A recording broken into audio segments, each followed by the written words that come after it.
Bom dia, bom dia, bom dia. Abra sua Bíblia, por favor, no livro de 1 Reis, capítulo 19. 1 Reis 19, do verso 1 ao verso 9. Acho que estará projetado aí também.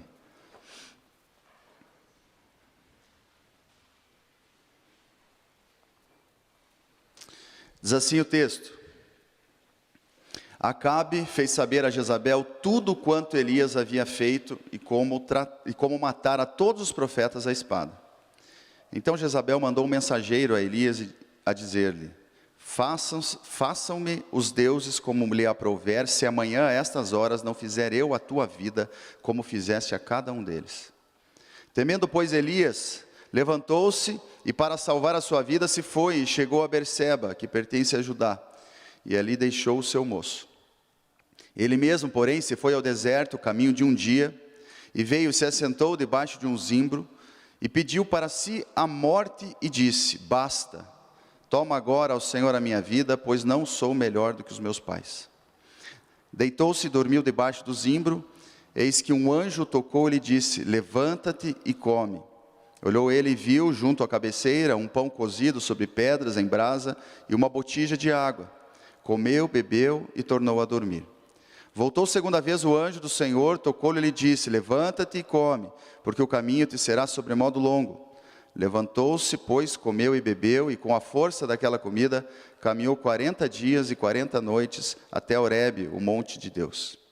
Ali entrou numa caverna, onde passou a noite, e eis que veio a palavra do Senhor, e lhe disse: Que fazes aqui, Elias? Nós vamos parar por aqui. Pai querido, obrigado por esse texto que nós lemos. Nós estamos reunidos à sua casa, o Senhor nos trouxe, tirou os nossos lares, nos trouxe aqui para ouvir a sua voz. E é de fato o que nós queremos nesse momento, ouvir a sua voz. Fala conosco, em nome de Jesus. Amém. Elias, um grande homem. Quem conhece um pouquinho da Bíblia vai lembrar dos seus poderosos feitos. Elias foi um homem especial para Deus, a ponto de ser levado aos céus sem morrer. Foi levado em carruagens de fogo para a presença do Senhor, porque Deus gostava desse homem. Esse homem fez milagres. Esse homem multiplicou azeite, multiplicou farinha, ele ressuscitou um menino. Esse homem foi tão especial a ponto de ser confundido com quem? Ou na verdade, já matei a charada aqui, Jesus foi confundido com ele. Uns dizem, Jesus, que você é Elias, para que percebamos a grandeza desse homem para o povo de Deus e para o próprio Deus. Elias foi um homem corajoso. Diante de diversas dificuldades que enfrentou, teve ousadia, teve coragem, chegava à presença do rei. Poucos chegavam à presença do rei sem serem convidados. E Elias, sem ser convidado, de forma ousada, chega à presença do rei e não morre, porque poderia ser morto, se o rei não se agradasse da sua presença. E mesmo diante desse caráter tão ilibado, de uma pessoa tão querida para Deus, não era um super-herói. A Bíblia diz no livro de Tiago, no final do livro de Tiago, que Elias era um homem suscetível aos mesmos sentimentos que nós. Ele, por meio da sua oração, faz com que não chova sobre a terra por 3 anos e 6 meses, olha que incrível isso, durante 3 anos e 6 meses, ele quando chega na presença do rei, ele diz: olha rei Acabe, tão certo como vive o Deus de Israel, perante cuja face estou, nem orvalho nem chuva cairão sobre essa terra, segundo a minha palavra. E isso acontece 3 anos e 6 meses sem chover. Posso olhar para esse homem e enxergar aqui alguém que era diferente de mim, em alguns pontos, mas em outros, completamente igual. Era um homem suscetível aos mesmos sentimentos. Tanto que, no auge da sua carreira, no auge do seu ministério, depois de ter vencido a batalha dos deuses, quando em cima do monte ele ora e pede para que Deus enviasse fogo do céu, e mais do que isso, né? Só para provocar, joga água aí, só para mostrar que não tem trapaça aqui. E ele então, no auge do seu ministério, depois de vencer os deuses, depois de mostrar que ele era um homem que estava com Deus, ele ouve uma palavra que poderia muito bem ser ouvida como quem disse, só isso. Ele ouve a seguinte palavra: eu vou matar você. Jezabel manda avisá-lo de que iria matá-lo. Ele ouve essa palavra e ele poderia, depois de ter vencido os deuses, dizer: eu venci deuses, ou semideuses. Eu ressuscitei pessoas, eu fiz coisas incríveis. Quem é essa mulher para dizer que vai matar um profeta do Senhor? Eu vou seguir em frente. Mas não, aquilo machuca o coração dele. Aquilo pega dentro do coração dele de tal maneira que chega até a me surpreender quando eu leio o texto. E aí eu entendo Tiago, quando ele diz que era um homem suscetível aos mesmos sentimentos que nós. E isso me faz pensar também que quando nós estamos cansados, e aqui era o estado de Elias, Elias estava cansado. Elias vinha de um processo de ser usado pelo Senhor, de caminhar e de fazer, e dessa batalha que nós falamos, a batalha dos deuses, e ele vem disso, e ele cansado, quando ouve uma palavra difícil, ele toma uma decisão errada. E aqui eu me enxergo mais ainda na vida desse homem, porque quando eu estou cansado, quando eu estou exausto das circunstâncias da vida, é muito possível que eu tome uma decisão errada. E é interessante quem era Acabe e quem era Jezabel. Acabe era rei de Israel, e Jezabel era sua esposa. E eu acho que o que machuca muito o coração de Elias é perceber que da onde deveria vir a segurança dele, não vem. Jezabel era filha de um rei fenício, e era da Fenícia que vinham os semideuses. Os Baalins eram deuses fenícios. A adoração, a idolatria, o paganismo vinha basicamente desse povo. E quando Acabe casa com Jezabel, a idolatria entra pelas portas do palácio de Israel. É pesado isso. E ele então, vendo isso, sobre essa palavra de Jezabel, eu vou matar você, ele resolve fugir. E é nessa fuga, nesse conversar de Deus com ele, nesse caminho, que a gente vai aprender algumas coisas sobre o que fazer, ou o que Deus espera de nós nesses momentos da vida, que talvez cansados, talvez precisando tomar uma decisão, seja qual for o contexto, Deus se aproxima de nós e nos traz palavras espirituais e, evidente, necessárias para que continuemos. Olha o que diz o verso 15 do texto que nós lemos. Disse-lhe o Senhor: vai, volta o teu caminho para o deserto de Damasco, e em chegando lá, unge a Azael, rei sobre a Síria. A primeira parte desse texto diz: disse-lhe o Senhor, vai, volta o teu caminho para o deserto de Damasco, e em chegando lá, unge a Azael, rei sobre a Síria. Vem cá. Isaías começa a caminhar. E é interessante que quando ele começa essa caminhada, ele estava cansado, porque uma caminhada que deveria durar aproximadamente 10 dias, dura 40 dias. A distância era de aproximadamente, a primeira distância era de 40 quilômetros, depois ele caminha quase 370 quilômetros. E essa distância de 370 quilômetros, em passos normais, eu consigo fazer isso em aproximadamente 10 dias. E o texto diz que ele demora 40 dias. O que isso me faz pensar? Era um homem que estava se arrastando pelo caminho, era um homem que caminhava lentamente, refletindo sobre a vida, e ele então resolve descansar. Ele está exausto, ele senta por algumas vezes à beira de uma árvore, depois ele entra numa caverna, e quando Deus tem um encontro com ele, Deus faz o seguinte: Elias, primeiro eu vou te alimentar, você precisa recuperar as suas forças. E depois ele diz o seguinte no verso 15, disse o Senhor, vai, volta o teu caminho.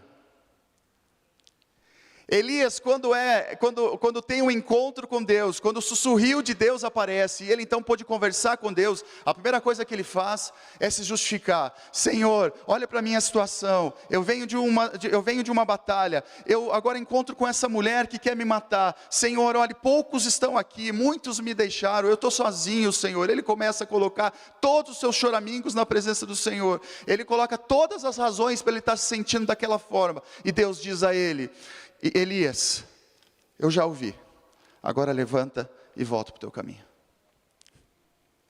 Elias queria ser tratado como um menino, e Deus lhe trata como homem. Elias queria ser tratado com dengo, e Deus olha para Elias e fala: Elias, quer me seguir? É assim mesmo. Quer estar do meu lado? É assim mesmo. Toma a tua cruz e me siga, porque o caminho é difícil, a vida é dura. Vem, toma a tua cruz e vem atrás de mim. Não é evidentemente isso que Deus diz para ele, mas é como se dissesse: já falou, Elias, agora levanta e continua a caminhada. Essa é a palavra de Deus para nós essa manhã. As dificuldades da vida virão, e talvez a tristeza tenha abatido o seu coração, não sei. Talvez você queira hoje, tem pedido para Deus um chamego há muito tempo.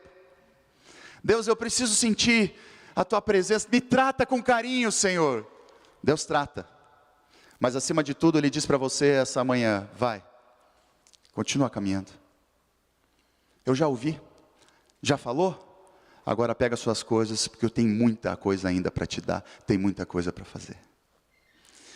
Isso me faz lembrar do povo de Israel quando chega a Babilônia, ou o povo de Judá quando chega a Babilônia. E o povo também começa a choramingar. E o povo também começa a dizer para Deus: Deus, olha a situação em que nós estamos. E Deus diz a eles: ok, agora vocês vão fazer o seguinte, vocês vão plantar, vocês vão casar, vocês vão constituir família, vocês vão ter as suas propriedades, porque o tempo em que vocês ficarão aí não é tão curto assim não. Mais de 60 anos, mais de 70 anos, ou em 70 anos eu deixarei vocês nesse lugar. Portanto, produzam. O contexto é difícil, a situação não é legal, mas dá para continuar produzindo mesmo onde vocês estão. Isso é maravilhoso, porque a gente se justifica pelo contexto. A situação que eu estou não é interessante, a situação que eu estou não me deixa produzir, a situação que eu estou me faz estar assim. Poxa, Deus, tem pena de mim? Tem pena de mim, Deus? Ok, já o falou, agora pega as suas coisas e vai trabalhar. Deus nos trata como homens. Palavra de Deus para nós essa manhã. Elias, eu tenho visto você, eu te encontrei. Eu estou aqui para falar com você. Não é que eu não tenho empatia. Quem te alimentou debaixo daquela árvore? Quem é que te mandou corvos? Quem é que fez um pão ficar assado sob a pedra como um milagre? Você não percebeu ainda que eu continuo te alimentando? Você não percebeu ainda que eu continuo te visitando? Agora se prostrar e pedir a morte não é demais, Elias? Se prostrar e pedir a morte não é ser covarde? Levanta, toma o teu leito e anda, porque tem muita coisa ainda para ser feita. Ainda dentro dessa realidade, dentro dessa conversa que Elias tem com Deus, há um outro traço, mas eu me lembrei agora de uma história interessante de quando Martinho Lutero prega as suas 95 teses à porta da capela de Wittenberg em 1517. E todos sabem o porquê que ele prega na porta da capela, era o jornal da época, né? Quem quiser ser ouvido, quero divulgar algo, vai na porta da igreja e coloca lá o seu bilhete. Ele prega então, e ele começa a ser perseguido, o movimento da contra-reforma começa a acontecer, e ele sofrendo. E ele era um homem como Elias, ele era um homem como nós, suscetível aos mesmos sentimentos, e ele tem medo. Tanto que ele tem medo que ele foge. Ele vai ao norte da Alemanha, e lá ele traduz a Bíblia, e lá ele compõe um hino, e nessa fuga dele, ele recebe uma visita. Uma mulher de preto bate à sua porta, e ele então abre a porta e encontra aquela mulher de preto. E ele pergunta: e agora, quem mais morreu? Estavam sendo perseguidos. E aquela mulher olha para ele e diz: Deus morreu. Aí ele: você está maluca? Deus não morreu. Lutero, se Deus não morreu, por que é que tu te escondes ainda dentro desse quarto? Se Deus não morreu, por que é que você ainda covardemente se esconde dentro desse quarto? Nossa, fala assim de Lutero, pastor. Ele não era perfeito. Produziu demais como você produz e vai produzir. Sentindo medo, sentindo dor, sentindo insegurança, mas mesmo assim, eu entendi o recado, senhora de preto. Vamos pegar as coisas e vamos trabalhar, porque Deus não morreu. Deus continua vivo e me sustentando debaixo dessa árvore. Em nome de Jesus. É a história de Bonhoeffer, né? Bonhoeffer, alemão, quando perseguido pelos nazistas, ele então vai à Inglaterra. E ele tem uma catarse na Inglaterra, porque ele foge para não morrer. E quando ele está na Inglaterra, ele pensa, o que eu estou fazendo aqui, se o meu povo continua na Alemanha sofrendo? E aí ele decide voltar para a Alemanha. E quando ele vai voltar para a Alemanha, ele sabe, eu volto, mas eu volto para a morte. E avisam ele, Bonhoeffer, não volte, você vai morrer, eles vão te matar. E ele diz, mas se é para que eu cumpra a minha missão, do que adianta ficar vivo no meu conforto, longe de Deus? Eu preciso fazer aquilo que Deus me pediu para fazer. Verso 15b, vai dizer ali, né, que Deus escolhe, isso é interessantíssimo, Deus diz assim, em chegando lá, unge a Azael, rei sobre a Síria. Ou seja, Deus diz assim para Elias, Elias vai, continua trabalhando, porque eu estou vendo tudo, e tudo que é preciso, tudo que é necessário, para mudar essa realidade, para acabar com Jezabel, para mudar essa perseguição no reino, eu vou fazer. Só que não se assuste com os métodos. Não se assuste com os métodos, porque eu vou ungir a Azael, ele é rei da Síria, e ele, rei da Síria, vai acabar com os seus inimigos, que são do próprio povo de Deus. Olha que maluco isso. Deus pega, unge alguém que não é do povo, para ser justiça sobre o povo. É um método de Deus, escolhendo as coisas loucas desse mundo para confundir as sábias. E é o que acontece, porque depois eles vão, e o texto próprio vai dizer que quem não morre a fio de espada de Azael, Jeú matará, e quem escapar a Jeú, Eliseu matará, e aí vira uma sequência, mas eu vou fazer justiça. Em outras palavras, Deus está dizendo a Elias, Elias, fica bem tranquilo, Elias, porque eu vou fazer tudo o que eu preciso fazer, para que a minha vontade se cumpra. O seu papel é simplesmente continuar caminhando.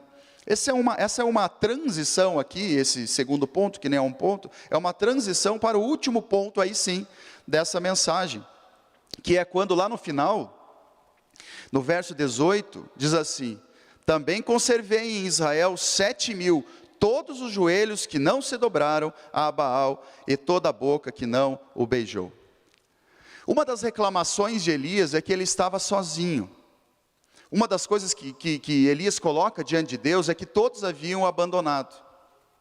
E Deus faz questão de dizer a Elias, Elias, fica tranquilo, eu estou vendo você, mas eu tenho uma outra coisa muito especial para dizer. Você não está sozinho.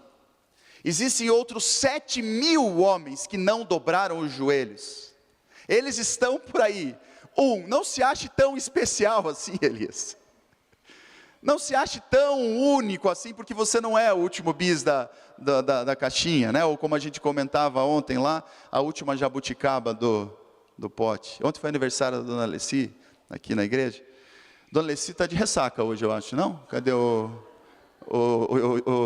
Eric está aí ou não? Cadê o Eric? Depois puxa a orelha lá, viu, Eric? Puxa a orelha da mãe lá.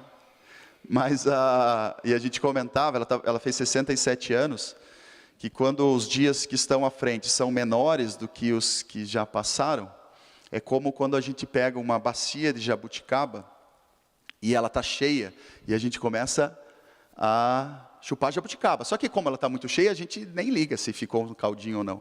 Agora, quando vai chegando às últimas, você chupa até o caroço, né? Vai acabar.